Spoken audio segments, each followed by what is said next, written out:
যখন গঙ্গার পবিত্র জলে রক্ত মিশে যায় তখন একজন পুরনো সিংহ মুখ তুলে দাঁড়ায়, আরেকজন আগুনে ঝাঁপ দেয়, প্রতিশোধের আগুনে। সালমান খান বনাম সঞ্জয় দত্ত, এ যুদ্ধ শুধু ব্যক্তি নয়, এটা ন্যায়ের শেষ লড়াই। বলছি আসন্ন হিন্দি সিনেমা গঙ্গারামের কথা, যেখানে সালমান খান হচ্ছেন এক প্রাক্তন গ্যাংস্টার যিনি এখন সাধু হয়ে গেছেন। তিনি এখন একটি গঙ্গার তীরবর্তী আশ্রমে শান্তির বার্তা ছড়ান, কিন্তু যখন তার অতীত ফিরে আসে এক বিধ্বংসী রূপে সঞ্জয় দত্তের চেহারায়, তখন গঙ্গারামকে বাধ্য হতে হয় আবার অস্ত্র ধরতে। গল্পে দেখা যায় একটি জমি বিতর্কে অসহায় গ্রামবাসীর পাশে দাঁড়ায় গঙ্গারাম, কিন্তু তার বিপরীতে দাঁড়ায় প্রভাবশালী মাফিয়া ব্রহ্মদত্ত, যার চরিত্রে দুর্দান্ত লুকে সঞ্জয় দত্ত। পুরনো রেশ, ধর্ম আর প্রতিশোধ একসাথে মিশে তৈরি করেছে এক আগুনে script.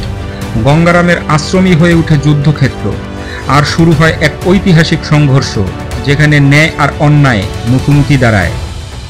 Acting and performance, Salman Khan এই সিনেমায় একেবারে নতুন ছাঁচে, সাইলেন্ট, কন্ট্রোলড, কিন্তু মুহূর্তেই আগ্নেয়গিরির মতো ফেটে পড়া।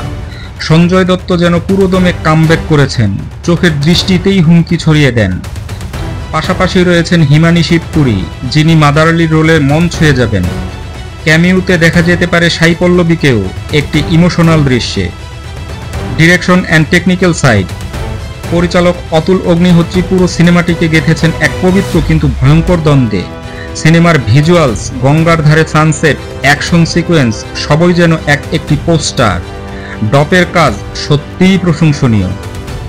মিউজিক অ্যান্ড বিজিএম, শচীন জিগারের মিউজিক এ ছবিতে আলাদা মাত্রা এনেছে। একদিকে রুদ্র রাগে তৈরি থিম সং, অন্যদিকে সালমান সঞ্জয়ের মুখোমুখি দৃশ্যে ভয়ঙ্কর background score. Final verdict, Gangaram শুধু আরেকটা সাউথ স্টাইল হিন্দি মুভি নয়, এটা এক আবেগ, এক যুদ্ধ আর এক অভ্যন্তরীণ সংঘাতের গল্প। 2025 সালের অন্যতম হাইপড সিনেমা হতে চলছে এটা। এই ভিডিওটা ভালো লাগলে অবশ্যই লাইক করে চ্যানেলটা সাবস্ক্রাইব করো, আর কমেন্টে জানাও গঙ্গারাম বনাম ব্রহ্মদত্ত কাকে তুমি বেশি ভয় পেলে।